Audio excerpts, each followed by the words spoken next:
नमस्कार।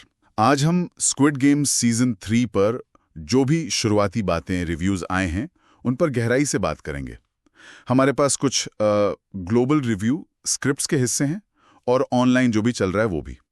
कोशिश करेंगे समझने की कि इस सीजन में क्या हिट है, क्या मिस है। हाँ, बिल्कुल।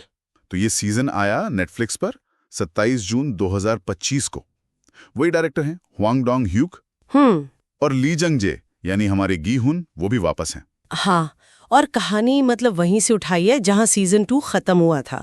गीहू ने कोशिश करता है विद्रोह की, नाकाम रहता है और फिर से उन खेलों में खिंच जाता है। अच्छा, और इस बार सुना है खेल और भी ज्यादा खतरनाक है, नैतिक रूप से भी। हाँ, बिल्कुल। मतलब दुविधाएं ज्यादा जटिल हैं और वो जो वीआईपीज हैं उनकी क्रूरता भी बड़ी हुई बताई जा रही है।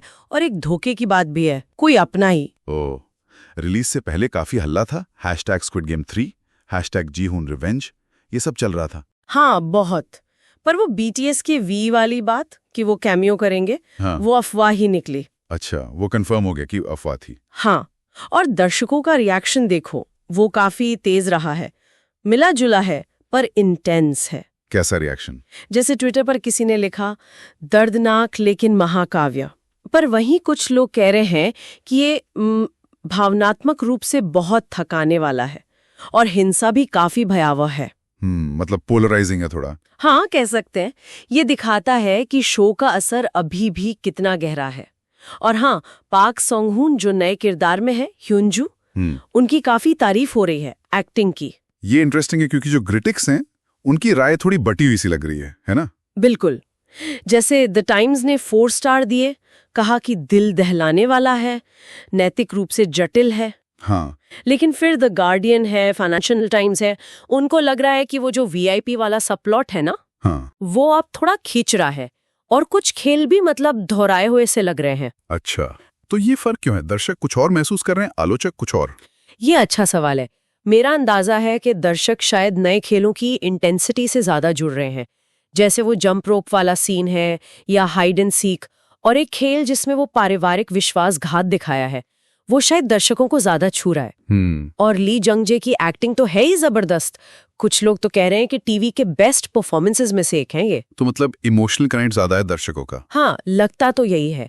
ये जो भावनात्मक गहराई है वो शायद दर्शकों को ज्यादा खींच रही है, जबकि आलोचक शायद कहानी की ओवरऑल बनावट, उसकी मौलिकता, इन चीजों पर ज्यादा फोकस कर रहे हैं। लेकिन जो कमजोरियां आलोचक बता रहे हैं, जैसे वो वीआईपीज वाला हिस्सा, क्या वो दर्शकों को महसूस नहीं हो रहा, या कहानी कहीं कहीं फैली हुई लग रही है, एपिसोड 3-4 धीमे हैं? में ये बातें आ रही हैं।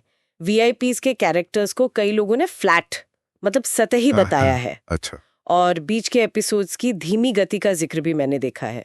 तो ऐसा नहीं है कि दर्शक ये सब नोटिस नहीं कर रहे। तो अगर तुलना करें पिछले सीजन से, देखिए, भावनात्मक तौर पर शायद ये सीजन 2 से बेहतर लगे कुछ लोगों को, ज्यादा गहरा। लेकिन जो सीजन 1 में नयापन था ना, वो बात शायद इसमें कम है। पर जो शो की मेन ताकत हमेशा से रही है, वो सामाजिक टिप्पणी, पूंजीवाद, असमानता पर। हाँ, बिल्कुल वही। सत्ता की मानवीय कीमत, वो सब इस सीजन में भी बहुत मजबूती से मौजूद है। और गीहुन का किरदार जिस तरह से बदला है, एक आम आदमी से एक जटिल एंटी हीरो तक, वो सफर देखना काफी दमदार है। और इसका असर भी देखिए, सिर्फ बातें नहीं और कल्चर पर भी असर है। वो जंप रोप वाला सीन टिकटॉक पर एकदम छा गया। हाँ, मैंने देखा है। और ये भी बड़ा रोचक है कि तमिल दर्शकों ने इसकी तुलना रजनीकांत स्टाइल वाले मास मूवमेंट से की है। अरे वाह! हाँ, ये दिखाता है कि शो का असर कितना बड़ा है, अलग अलग कल्चर में भी गूंज रहा है। बिल्कुल, और यही बात इसे जरूरी बनाती है। मतलब इसमें कमियां हो सकती हैं, लेकिन ये शो समाज और नैतिकता पर वो मुश्किल सवाल उठाता रहता है जो हमें सोचने पर मजबूर करते हैं। हाँ। ये सिर्फ एंटरटेनमेंट नहीं है, एक तरह का सामाजिक आईना भी है। और वो केट ब्लैंचेट का कैमियो, वो भी एक इंटरेस्टिंग पॉइंट है। हाँ, उसका क्या मतलब हो सकता है? क्या पता, शायद कहानी अमेरिका की तरफ बढ़ रही हो, कोई बड़ा एक्सपेंशन प्लान हो, कह नहीं सकते अभी। तो कुल मिलाकर निचोड़ यह है कि सीजन 3 की तारीफ हो रही है उसकी भावनात्मक गहराई के लिए, गेहुन के किरदार के सफर के लिए। हाँ, लेकिन वही पुरानी कुछ दिक्कतें, जैसे वीआईपी वाला हिस्सा और कहीं कहीं कहानी की रफ्तार, वो आलोचना का कारण भी बन रही हैं। बिल्कुल सही कहा। ये दिखाता है कि एक हिट फॉर्मूला को दोहराना कितना मुश्किल होता है, खासकर जब उम्मीदें आसमान छू रही हों। पर शो अभी भी रेलेवेंट है क्योंकि ये मुश्किल सवाल पूछना बंद नहीं करता। और जाते जाते एक सवाल हम सबके लिए छोड़ जाते हैं। जरूर। स्क्रीन पर इतनी क्रूरता देखना, क्या ये हमें धीरे धीरे असंवेदनशील बना रहा है, या फिर ये समाज की उन कड़वी सच्चाइयों पर एक जरूरी टिप्पणी है जिसे देखकर हमें असहज होते रहना चाहिए? सोचने वाली बात है।